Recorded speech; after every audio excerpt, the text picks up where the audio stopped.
সুপ্রিয় দর্শক, আসসালামু আলাইকুম। আজকের ভিডিওতে আমরা নবম দশম শ্রেণীর গণিত বিষয়ের পরিমিতি থেকে 16.4 অনুশীলনী এর 17 নং সমস্যাটি নিয়ে আলোচনা করব। এখানে বলা আছে একটি লোহার পাইপের ভিতরের ও বাইরের ব্যাস 12 সেন্টিমিটার ও 14 সেন্টিমিটার এবং পাইপের উচ্চতা 5 মিটার। 1 ঘন সেন্টিমিটার লোহার ওজন 7.2 গ্রাম হলে পাইপের লোহার ওজন নির্ণয় করো। এখানে লোহার পাইপের ভিতরের ও বাইরের ব্যাস দেওয়া আছে এবং পাইপের উচ্চতাও দেওয়া আছে, আর বলা আছে 1 ঘন সেন্টিমিটার লোহার ওজন 7.2 গ্রাম। এখন আমরা যদি পাইপটির লোহার ওজন নির্ণয় করতে চাই, তাহলে আমাদেরকে জানতে হবে উক্ত লোহার পাইপটি আসলে কত ঘন সেন্টিমিটার, অর্থাৎ তার আয়তন কত। আর লোহার পাইপটি যত ঘন সেন্টিমিটার হয় সেটিকে আমরা যদি 7.2 দ্বারা গুণ করি তাহলে লোহার পাইপটির ওজন পাওয়া যাবে। তাহলে এখন আমাদেরকে লোহার পাইপটির আয়তন নির্ণয় করতে হবে। যেহেতু লোহার পাইপটির ভিতরের ব্যাস 12 সেন্টিমিটার এবং বাহিরের ব্যাস 14 সেন্টিমিটার, তাহলে লোহার পাইপটির ভিতরের আয়তন হবে ভিতরের ফাঁকা অংশটির আয়তন, আর লোহার পাইপটির বাহিরের আয়তন হবে ফাঁকা অংশটি সহ লোহার পাইপ সহ মোট আয়তন। এখন যদি আমরা লোহার পাইপটির বাহিরের আয়তন থেকে ভিতরের ফাঁকা অংশটির আয়তন বাদ দিয়ে দেই, তাহলেই লোহার পাইপটি তৈরিতে লোহার যে আয়তন রয়েছে সেটি পাওয়া যাবে। এখন আমরা লোহার পাইপটির আয়তন নির্ণয়ের জন্য লোহার পাইপটির ভিতরের ফাঁকা অংশের আয়তন লোহার পাইপটির বাহিরের অংশের আয়তন থেকে বিয়োগ করে দেব। আর আমরা জানি পাইপের আয়তন নির্ণয়ের সূত্র হচ্ছে ক্ষেত্রফল ইন্টু উচ্চতা। আমরা আরও জানি বৃত্তাকার ক্ষেত্রের ক্ষেত্রফল হচ্ছে পাই আর স্কোয়ার। তাহলে পাই আর স্কোয়ারের সাথে উচ্চতা গুণ করলে আমরা পাইপের ভিতরের ফাঁকা অংশের আয়তন এবং পাইপের বাইরের আয়তন নির্ণয় করতে পারবো। তাহলে আমরা এখন সাজিয়ে লিখে নেই। এখন যেহেতু আমাদেরকে পাইপের ভিতরের আয়তন এবং পাইপের বাহিরের আয়তন নির্ণয় করতে হবে, তাহলে আমরা পাইপের ভিতরের ব্যাসার্ধ ধরে নিলাম R1 এবং পাইপের বাইরের ব্যাসার্ধ ধরে নিলাম R2 এবং পাইপের উচ্চতা ধরে নিলাম L।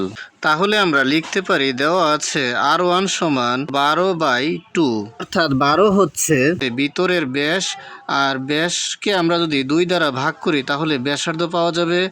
আর পাইপের ভিতরের ব্যাসার্ধকে আমরা ধরে নিয়েছি R1, তাহলে আমরা লিখতে পারি R1 সমান 12/2, অর্থাৎ ব্যাসকে 2 দ্বারা ভাগ করলে ব্যাসার্ধ পাওয়া যাবে, আর ব্যাস 12কে 2 দ্বারা ভাগ করলে আমরা পাই 6, তাহলে R1 এর মান হচ্ছে 6 সেন্টিমিটার।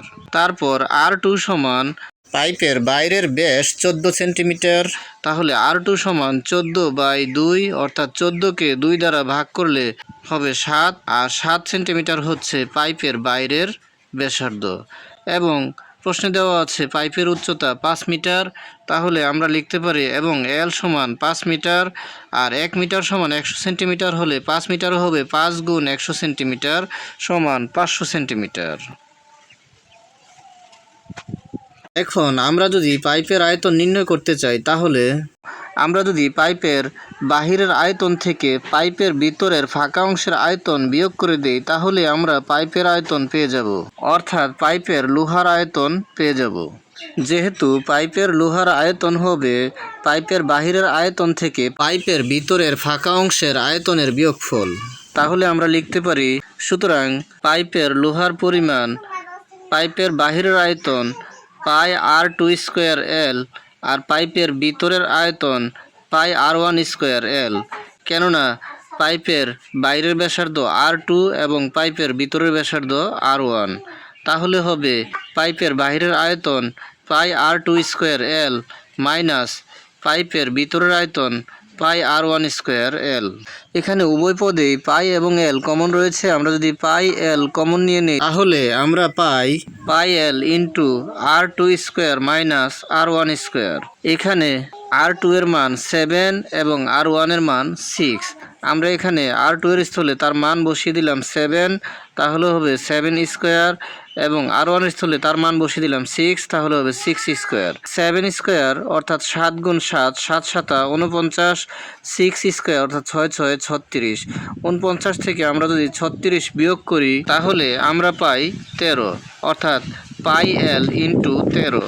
আমরা এখন পাইয়ের মান 3.1416 ইন্টু L এর মান 500 ইন্টু 13, ঘন সেন্টিমিটার। আর এটি হচ্ছে আমাদের উক্ত পাইপের লোহার আয়তন। আর এই আয়তনকে আমরা যদি 7.2 দ্বারা গুণ করি তাহলে পাইপের লোহার ওজন পাওয়া যাবে, কেননা প্রতি ঘন সেন্টিমিটার লোহার ওজন 7.2 গ্রাম। সুতরাং পাইপের লোহার ওজন 3.1416 ইন্টু 500 ইন্টু 13 ইন্টু 7.2 গ্রাম। এখন এটি গ্রামে রয়েছে।